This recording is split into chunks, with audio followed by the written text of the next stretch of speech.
Muito bem, pessoal, bem-vindos para o nosso terceiro toque. A gente tem um super bate-papo sobre as tendências de sabor, saudabilidade e sobre a valorização do artesanal. Então, eu vou chamar aqui ao palco Marcos Pequina e o senhor Laércio Surian. Bem-vindos.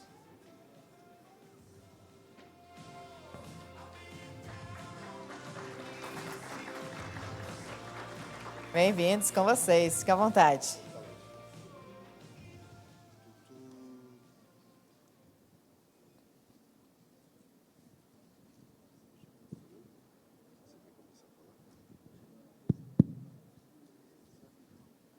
Bom dia a todos. Vocês estão aqui diante de uns maiores conhecedores da área de panificação. Eu vou falar dele, vou começar falando dele, porque muita coisa a respeito de farinha, que é a minha área, eu aprendi com ele.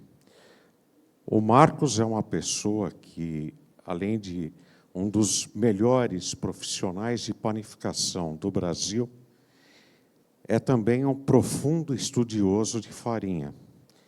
E eu acredito que esse bate-papo com alguém da área de panificação e da área de pizza tem muito a ver com a qualidade do produto final que você obtém através da matéria-prima, da técnica, do processo que é utilizado. E isso é uma coisa que eu tenho certeza, acho que a maioria aqui é panificador. Sim? Vocês vão aprender muita coisa com ele, e eu vou falar um pouquinho mais de oportunidades no mundo da pizza. Marcos. Bom dia, pessoal. Não era para começar desse jeito, tá? Porque daí a gente já começa com vergonha, mas é um prazer sempre estar aqui.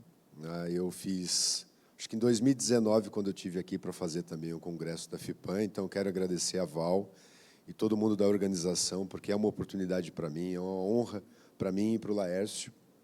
Nós somos amigos, então é por isso que ele fica soltando esses elogios, mas não se prenda a isso, né? Eu sou um simples padeiro que gosta de estudar e que entendeu que se a gente não vai atrás para saber os porquês, né, seja quando eu estou trabalhando, manipulando um insumo, ou quando eu estou pilotando um forno, eu não vou tirar bom proveito disso, né? Então, não é só repetir aquilo que eu escuto, né, é fazer as perguntas, né, não tem pergunta burra, né, existe uma resposta mal formada. A gente, às vezes, pode ser equivocado na maneira de perguntar, mas não pelo fato de querer saber, né?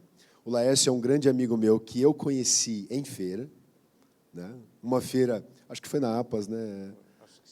Na APAS, que é uma feira mais focada em supermercadista e que tem um público, eu digo que é um público mais calmo do que o público que nós temos na FIPAM, né? Porque a FIPAM ela é muito versátil em termos do público que tem. Tem da grande padaria, tem da central, tem o pequeno, tem o artesanal. Ele é múltiplo, de todos os tipos. E isso é muito bonito. Na APAS, é mais o supermercadista. Então, às vezes, você tem ali a equipe que está na produção. Então, é um público mais calmo.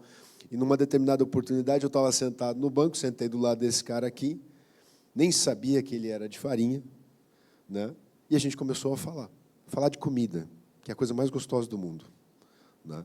Principalmente porque tinha comida ali, né? Tinha os italianos trabalhando com a pizza e tudo mais, e isso é maravilhoso. E começamos a conversar e disso saiu uma amizade que eu gosto de uma amizade sincera, né? Até com piadas ruins, porque é ótimo, né? Porque amizade sem piada ruim não é uma amizade. Então, se você tem um amigo e você não faz uma piada ruim com ele, já faz uma reflexão sobre teu relacionamento. Então, começou assim, e o que ele fala que, né, eu aprendi muito, ou ensinei ele sobre farinha, é um equívoco, né? Eu consegui, e pela oportunidade do Laércio estar à frente de uma empresa que importa matéria-prima importada, eu consegui ter acesso a mais informações. Porque a Letin Stadione, a empresa que o espaço gastronômico que o Laércio representa, se você perguntar, eles vão te dizer. Se você perguntar mais, ele vai te mandar mais informação. E se eles não souberem, eles mandam isso para quem sabe. Volta para o moinho, volta para a Itália. De repente tem um italiano me ligando. E eu não falo italiano, tá, gente? Eu sou péssimo. Como diz minha esposa, eu falo até meu espanhol é imaginário. Tá? Então, isso é bonito por quê? Porque se você quer entender e você tem resposta, você começa a melhorar o teu produto. O meu grande foco é a panificação. Mas vai fazer sentido vocês aqui escutando a nossa palestra, né, porque eu trabalho com pão, o Laércio, o grande foco dele é a pizza, então, os grandes clientes são de pizzaria, mas hoje não só. E é essa reflexão sobre como pão e pizzas estão num caminhos tão paralelos, tão próximos, são tão amigos, que é o grande motivo do nosso bate-papo. Tá? Então, agradecer de novo a atenção de vocês, a gente vai procurar ser breve. Eu vou pedir desculpas, minha voz já está... Agora está 50%. De noite não vai ter mais, porque daí eu volto para o estande da Ramalhos. Vocês também são bem-vindos para visitar tanto o nosso espaço quanto o dele, para as palestras que vão ser dadas. Né? Tem várias acontecendo, e eu tenho duas que eu falo mais ou menos por 3 horas, então chega no final do dia. Quando eu for para ser jurado no campeonato de pizza, só vou estar balançando a cabeça. Né? Mas é isso, gente. Lércio, quer começar? Bom, se vocês pegarem a São Papão, ou até o que está acontecendo no mundo da panificação, a gente vai ver que estão surgindo muitas oportunidades de negócio. A padaria do passado era aquela que vendia o pão e o leite. Era basicamente isso, né? A padaria, com o passar dos tempos, ela mudou e mudou radicalmente.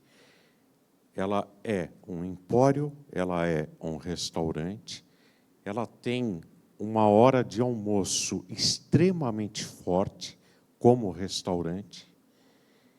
E à noite, o que é que acontece com a padaria? É o movimento do pão, é o movimento dos frios, é o movimento do mercado de conveniência. E por que não a pizza? Eu vou contar um pouquinho para vocês, antes de adiantar esse assunto, a história da pizza no Brasil. A pizza chega no Brasil com os primeiros imigrantes italianos. Eles chegam aqui e eles querem reproduzir as comidas que eles tinham na Itália. A gente está falando final dos anos 1800, início dos anos 1900. O risoto, por exemplo, era o que hoje nós conhecemos como arroz de forno, porque não tinha um arroz italiano que soltasse tanto amido, que ficasse cremoso naturalmente. Então, você colocava ovo, colocava presunto, colocava queijo, fazia um monte de coisa, gratinava com queijo ralado, né? Leva ao forno para poder ter um risoto.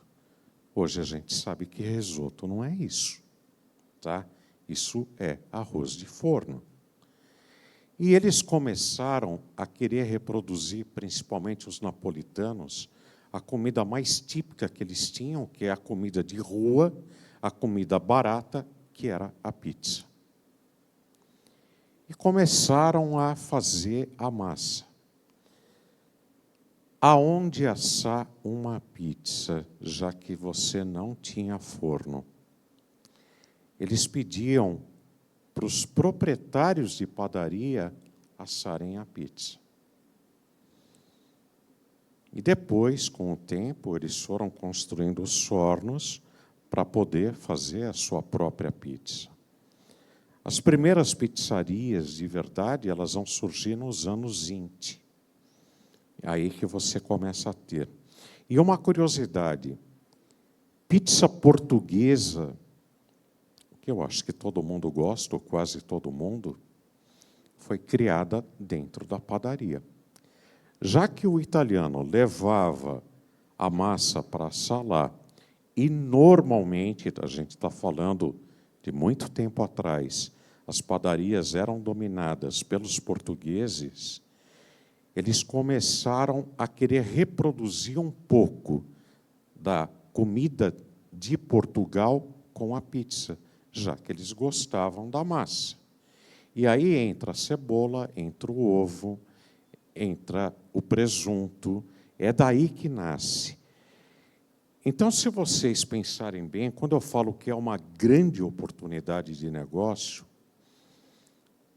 até os anos 80, quem queria comer uma pizza, já que a gente não tinha tanta pizzaria de bairro não existia.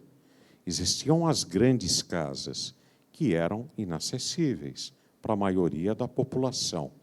Se você queria comer uma pizza, você ia na padaria e ele tinha aquela vitrine quente e você comprava pizza em pedaço.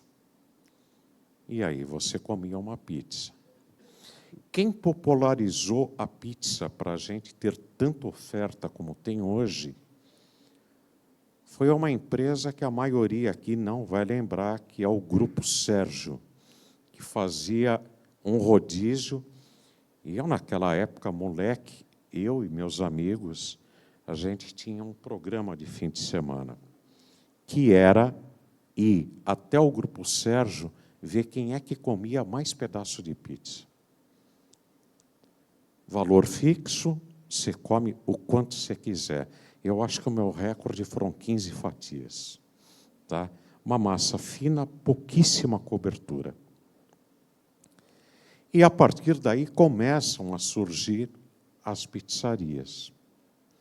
Final dos anos 90 e chegando nos anos 2000, quando você tem uma crise de emprego, muita gente desempregada, juntando todas as economias e partindo para a área de food service, começam as pizzarias de bairro.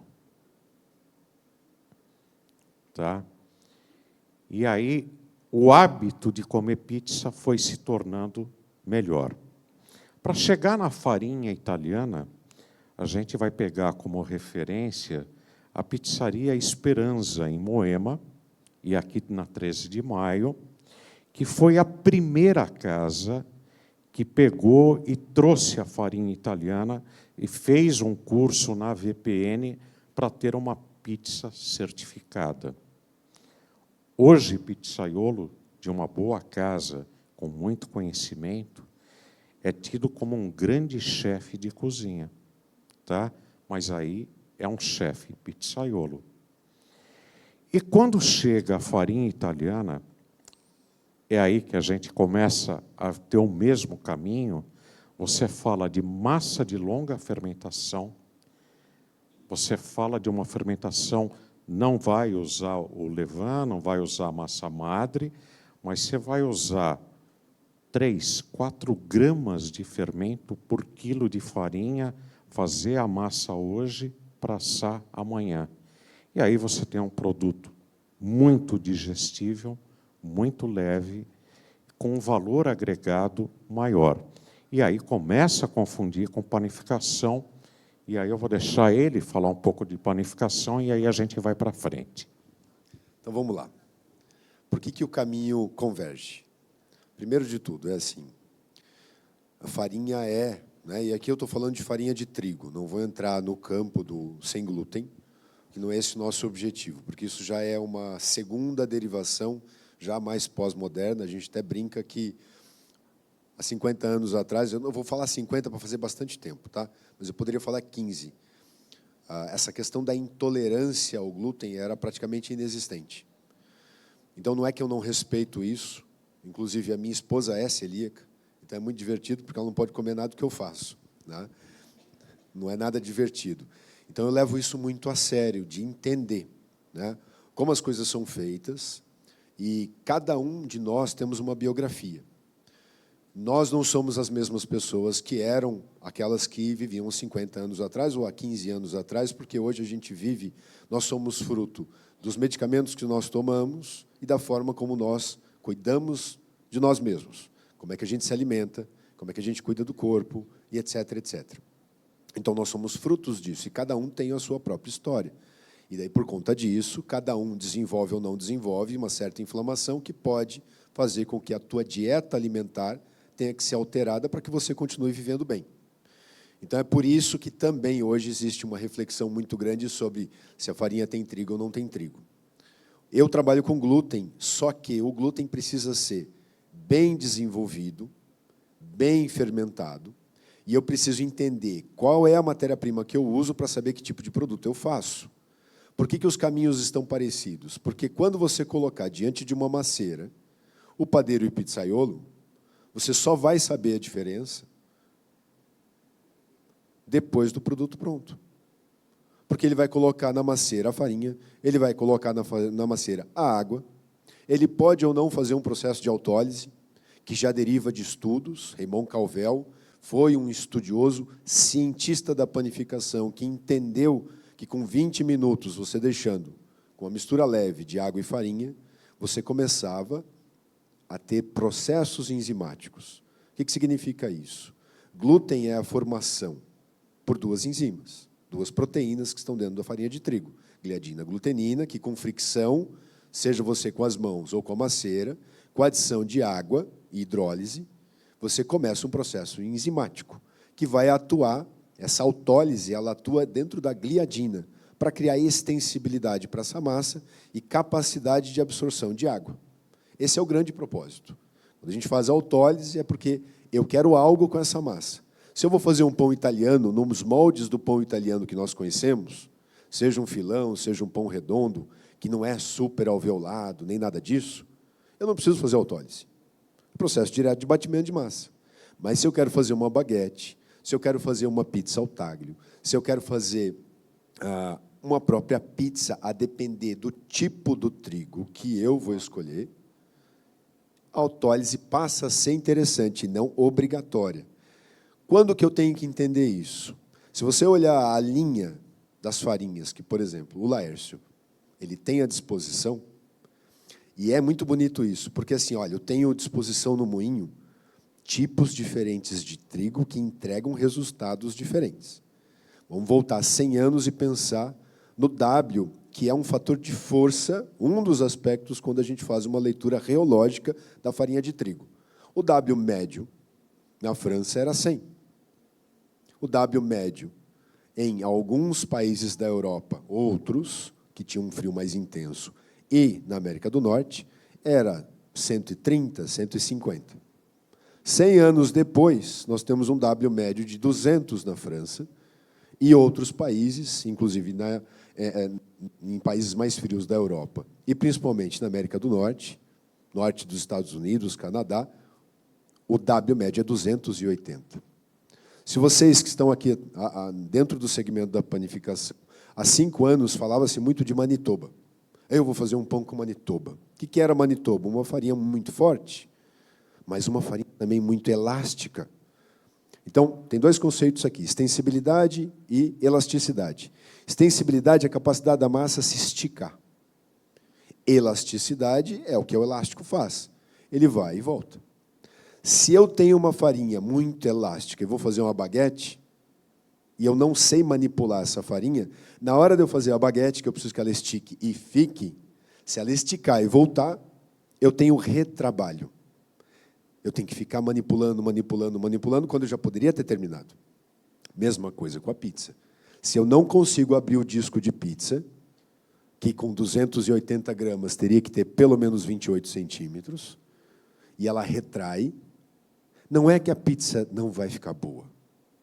Se ela foi bem fermentada, ela vai ficar ótima. Mas ela não ficou do jeito que o pizzaiolo ou que o padeiro queria, porque é o potencial do produto. Ele queria uma baguete de 50 centímetros e não com 37. Então, onde ele errou? No processo. De entender que não basta eu virar para o Laércio e falar assim, eu quero as farinhas mais fortes. Hoje, se você fizer um pão com uma farinha, por exemplo, que ele trabalha, que é a superior e que não é muito forte, fizer o pão hoje para hoje, é pão pedra. Eu não sou intolerante a glúten. Eu falo isso e vou falar isso para sempre. O que aconteceu com a gente ao longo dos anos? Nós aprendemos a comer coisa boa. Se você começa a comer algo bom, tem um caminho que não tem volta. Você se perdeu. Ah, eu gosto de café. Se perdeu. Agora o café ficou caro. Eu não posso mais ir lá na minha tia, que ela adoça junto, enquanto ela passa o café. Café de roça. Se eu tomar aquilo, já me dá tremedeira. Tá? Porque é muito doce. Eu gosto do meu café sem açúcar. Aprendi a tomar café, já era. Aprendi a tomar vinho, já era. Aprendi a comer uma pizza boa. Marcos, vamos na Pizza Hut? Não. Não. Apagou? Alô? Não, voltou. Eu não quero comer algo que vai me fazer mal, porque eu aprendi a comer as coisas boas. Então, olha só que interessante. Quando eu entrei na Ramalhos, vai fazer 8 anos. Eu entrei na Ramalhos. A Ramalhos, para quem não sabe, é uma fábrica portuguesa de fornos. E eu entrei para assumir alguns projetos. E um deles era treinar os técnicos. Os técnicos são os caras que vão para o campo. São pessoas que, quando eu os conheci, e isso eu estou falando no interior de São Paulo, o que eles mais gostavam de comer era pão francês com maionese. Até hoje é assim. Só que o que eu fiz devagarzinho? Como eu produzia pães para assar nesses fornos, que são sofisticadíssimos, e eu já estava contaminado pela boa comida, eu comecei a compartilhar a boa comida com eles. Aí de você hoje serviu um pão ruim para o técnico. Ele não almoça. Marcão, eu fui lá naquele cliente, perguntou se quer o almoço, eu falei, não, eu estou bem. Antes eu levava uma sacola desse pão para minha casa, não sentia diferença. Hoje, eu aprendi que essa manteiga é melhor. Não é que a gente... é um pouco frustrante, porque isso tudo é muito mais caro. Mas é para explicar para vocês que o caminho do bom alimento não tem volta. Você começa a comer coisa boa, você não quer voltar. Mas, para comer coisa boa, tem as pessoas que entenderam como isso é feito. Então, se você quer usar uma matéria-prima boa, de qualidade, você tem que aprender a manipular a farinha. E daí onde entra a beleza disso tudo? Eles viram o moinho, eles viraram para os padeiros e para os pizzaiolos, e para falar, olha, eu descobri que nós temos trigos aqui com qualidades diferentes.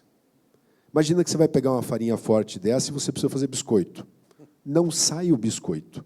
Para o biscoito, você precisa de algo mais frágil, mais fraco.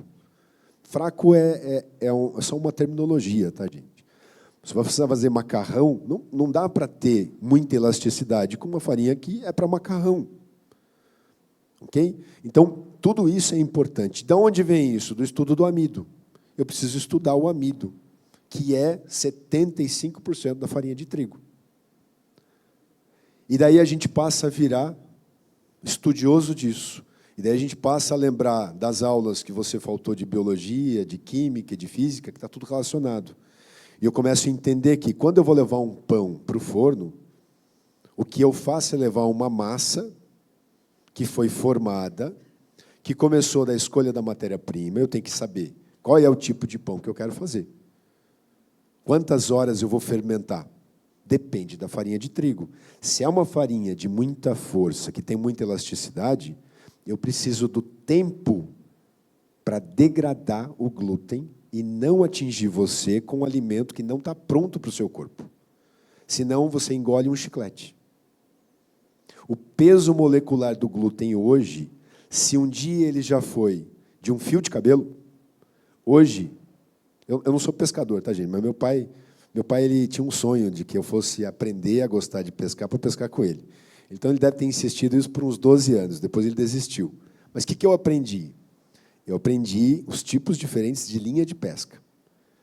Então, você sabe que linha de pesca, que é uma linha de nylon, ela é mais grossa, algumas, mais grossa do que o fio de cabelo.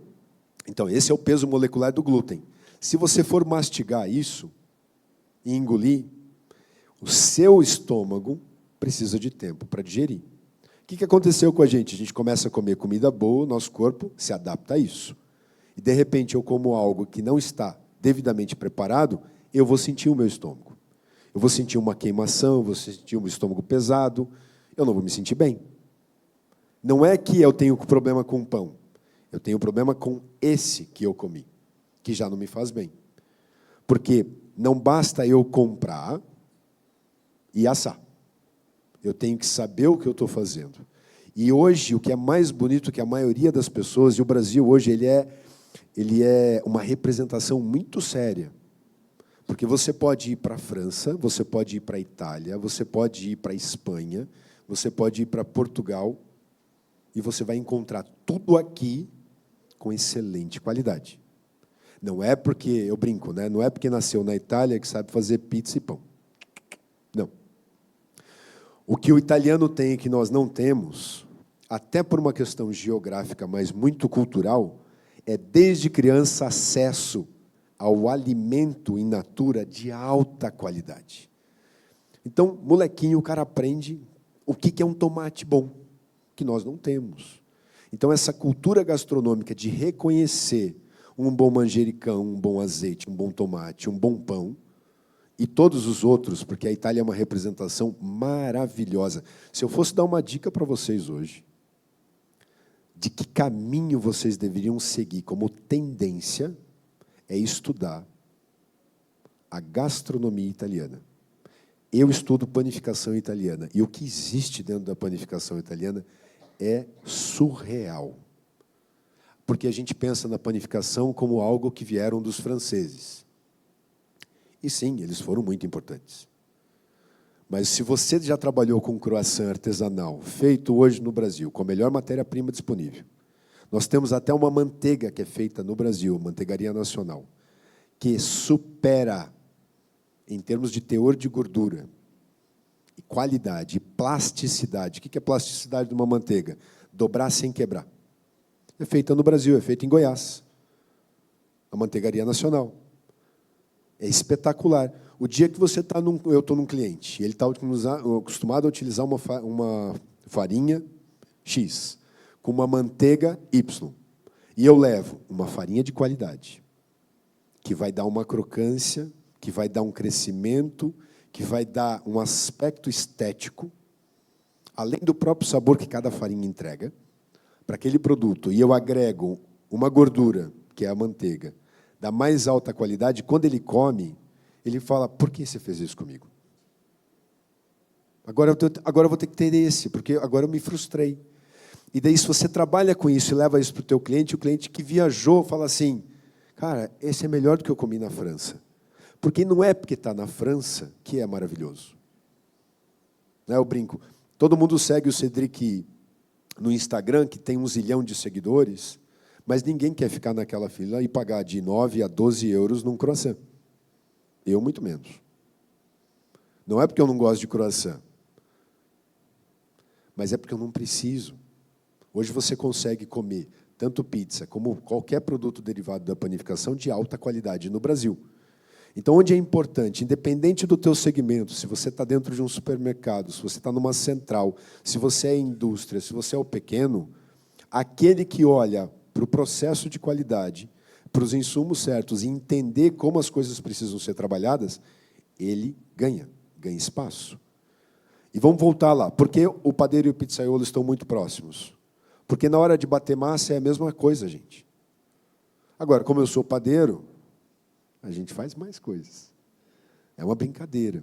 Porque o pizzaiolo é muito versátil. Só que onde ele é muito legal? Na hora de compor o produto final. Os sabores que ele consegue mesclar são maravilhosos. Porque, de repente, você está comendo mortadela com limão siciliano e não sabia que era tão bom. E daí, de repente, você fala, mas se eu fizer essa massa, pesar 1,2 kg dela, deixar na caixa, deixar 2 dias no frio, depois deixar ela chegar a 22, 24 graus, abrir ela com uma boa semolina, ela vai virar um tabuleiro de 60 por 40, colocar um pouco de molho de tomate, levar para o forno. Se eu tenho um forno de padaria, eu posso fazer o assamento em 2 etapas. Assa primeiro com molho, sai do molho, coloca a cobertura, leva de volta para o forno, tira do forno, e vocês estão acompanhando isso na imaginação de vocês. É um tabuleiro de 60 por 40, que agora eu vou fatiar, colocar numa tábua bem bonita, levar para o balcão e já era. É produto. E é um produto feito na padaria, inspirado na pizzaria. Só que daí o que é bonito? Hoje você tem padaria, que é também pizzaria, e você tem pizzaria que começa a olhar e falar assim, mas eu tenho maceira, eu tenho farinha de trigo, eu tenho fermentadora, por que eu não vou fazer pão? Por que eu vou me limitar a um tortano? Por que eu vou ficar só recheando o pão com linguiça? Se eu posso fazer mais. E hoje as casas estão fazendo o quê? Elas, durante o dia, elas abrem. Eu tenho um cliente em Florianópolis que ele falou, Marcos, eu tinha o sonho de fazer pizza. Eu falei assim, eu sou dono de uma casa de sushi há 30 anos. Mas aquilo não me traz alegria. Eu comecei a fazer pizza e me encantei. Eu quero abrir uma pizzaria. Eu falei, você só vai trabalhar de noite, então? Isso é um conceito que algumas casas tentam fazer com que a pizzaria também funcione de dia, mas, de modo geral, olhando para o grande público, nós vamos consumir a pizza mais para o final do dia. Eu falei, por que você não mergulha um pouco mais? Pode ficar na italiana, panificação italiana, e olha para o mundo. Você pode olhar, por exemplo, como é que o croissant é na Itália, o cornetto. É a mesma receita? Não. Não é a mesma receita. E o cornetto é maravilhoso. Tá? Então, o que muda de um para o outro? Vai mudar a quantidade de manteiga, vai mudar a quantidade de gema, vai mudar a quantidade de açúcar. Vai mudar. Porque o croissant ele não é do francês. A gente fala croissant francês para o cliente saber o que eu estou falando. Porque se eu usar um nome muito complicado, né? Por exemplo, quando os italianos eles começam a ficar muito empolgados, aqui no Brasil, com um produto, ele fala, vou lançar uma casa que vende schiacciata. Eu falo, cara, eu levei 3 meses para aprender a falar isso, eu ainda não sei escrever. Como que eu vendo um produto de nome muito difícil? Não vende assim.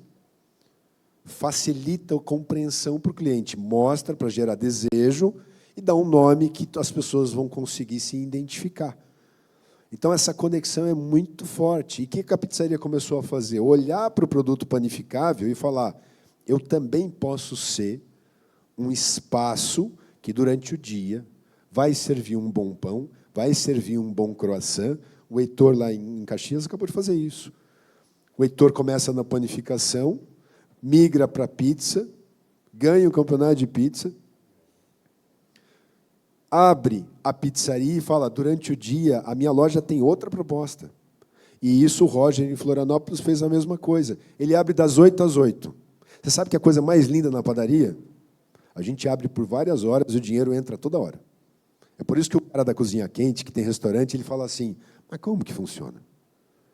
Porque é o dia inteiro pingando. E isso é muito legal. E daí o que acontece? A pizzaria olha para isso e fala assim, por que eu vou ficar vendendo só das 6h30, 7 da noite até às 10, se eu posso abrir durante o dia com outra proposta? Não está falhando. Das 8 às 8, eu tenho um público diverso. Então, o que o Roger fez? Em Florianópolis. Marcos, mas deu certo porque Florianópolis, né? Tem gente que tem um sonho de, quando se aposentar, vai morar em Floripa, porque está na praia. O Roger, como é da ilha, eu vou abrir onde não é turístico, porque eu quero o meu negócio funcionando todo dia. Então, ele abriu numa zona onde as pessoas só trabalham. Os moradores mesmo. Nem o carro, quando vai para a praia, passa por ali. E ele abriu uma loja em que, durante o dia, é croissant, é pão, é serviço com os toasts, é tudo mais. Às 5 horas da tarde, a música muda. E ele começa a servir na vitrine pizza, pizza, pizza, pizza, pizza. E ele vai até às 8 horas da noite. O que ele fez? Ele aproveitou os 2 mundos. Então, não tem como a gente pensar dissociado. Não tem como você olhar só para a matéria-prima e não entender como ela é feita. E para não me alongar muito, porque a gente tem pouco tempo, que eu já estou vendo no painel, eu quero que vocês fiquem com essas 2 reflexões. Primeiro, estudar a fundo os ingredientes para saber como manipulá-los.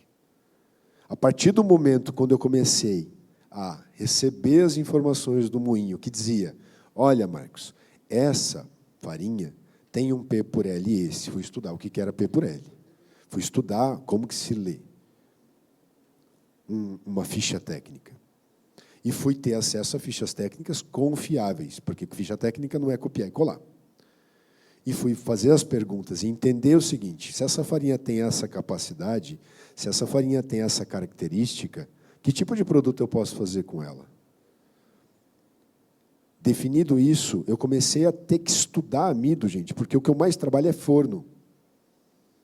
E você sabe o que o amido acontece no forno? Ele sofre uma modificação físico-química. Então, por exemplo, lembra que eu entrei na Ramalhos para dar treinamento para os técnicos? Eu tinha que ensinar os técnicos o aspecto da visão do piloto do forno. Então, o que eu fiz? Eu estudei o forno e estudei mais a fundo a panificação para falar o seguinte. Eu dizia para ele o seguinte, olha, quando dá 10 minutos de assamento, você tem que abrir a escotilha, que é a válvula de saída de vapor. Aí o técnico falava assim, por quê? A resposta que eu não podia dar, porque sempre foi assim. Ou, porque eu aprendi assim. Quando me perguntaram por quê a primeira vez, eu falei, eu não sei. Eu aprendi assim. Mas por quê? Por que eu tenho que abrir com 10 minutos? Eu te falo por quê. A farinha de trigo é 75% amido. O amido, durante o processo de cozedura, que é o aquecimento, ele vai modificar a característica dele, molecularmente, mas é por incidência de calor. Então, ele vai passar por um processo de inchamento, depois ele vai se romper, depois ele vai se dispersar, e ele vai gelatinizar. Ele gelatiniza entre 65 e 68 graus até 75, 78. De modo geral, cada farinha de trigo e cada receita tem um ponto de gelatinização diferente. Se eu pegar a farinha do panetone que o Laércio traz para o Brasil, com aquela carga toda de manteiga, o ponto de gelatinização que essa massa vai ter é mais alto. E daí eu identifiquei isso lendo, tá, gente? Buscando informação, conversando com pessoas. E entendi o seguinte, quanto tempo leva de assamento para chegar nesse momento que a gelatinização do amido acontece? Entre 8 e 12 minutos. Como que eu sei que a gelatinização de amido acontece? Visualmente é quando o pão atinge o tamanho dele. Se você assa pão, você olha para o pão, você fala, olha, o pão está crescendo, crescendo, crescendo, parou. Nesse momento, isso vai acontecer entre 8 e 12 minutos. O pão que cresce além de 12 minutos é um brioche, porque tem manteiga, tem outra característica. Um panetone, às vezes, você olha para ele, 10 minutos, está crescendo. 12, crescendo. 15, crescendo. 18, crescendo. 19, crescendo. Não vai parar de crescer, porque ele ainda não gelatinizou. Então, quando acontece a gelatinização de amido, e o amido vai passar para a próxima fase dele, que é solidificação, eu não posso ter excesso de umidade dentro da câmara do forno. E é por isso, e exatamente por isso, que eu abro a válvula. E é por isso que eu não abro a válvula faltando 5 minutos. E sim, quando a gelatinização do amido acontece. E ela acontece entre 8 e 12. O que muda? Muda o tamanho do pão. Uma baguete finaliza o seu processo de gelatinização mais cedo do que um pãozão de 600 gramas. Isso é óbvio. É óbvio quando a gente começa a pensar nessa composição inversa. Então, é isso que eu quero dar para vocês como reflexão. Entender insumo, estudar e se situar de que o nosso caminho de aproveitamento dos insumos, o nosso caminho de gostar de comer as coisas boas, ele não tem volta. E vai se destacar e vai avançar quem tirar proveito disso de forma profissional, de forma dedicada. Porque vocês vão ter que se dedicar. Mesmo quando você começa a fazer, estudar um produto, você não vai acertar ele a primeira vez. O segredo da vida está na repetição. A gente aprende isso como criança e esquece. Quando você começa a falar, você fala mal. Quando você começa a estudar um idioma, o que qualquer aplicativo de idioma faz com você? Repetição, repetição, repetição, repetição, repetição. O trabalho de quem trabalha com alimento é repetição mecânica. Eu aprendi isso fazendo, mas quando eu fiz os meus primeiros treinamentos, eu aprendi 2 números que ficaram marcados e eu vou encerrar falando esses 2 números. Eu erro as minhas baguetes. Ele falou, cara, você fez poucas. Mas quantas eu preciso fazer? Ele falou, para entender o processo, ele não falou para eu ficar bom. Para entender o processo, da baguete, você precisa de 1.000. 1.000 baguetes para entender o processo. Porque com 1.000 baguetes eu vou entender como que eu bato, como que tem que ser esse batimento, como vai ter que ser a primeira fermentação dela, como que vai ser a divisão, a pré-modelagem, o descanso, a modelagem final, a fermentação final, o corte e o assamento. Pelo menos 1.000. E eu falei, e o croissant? 3.000. Se você fizer 100 por dia, é rápido. Porque uma loja para vender 3.000 croissants não é nada. Obrigado, gente. Bem, Marcos Laércio, nós que agradecemos.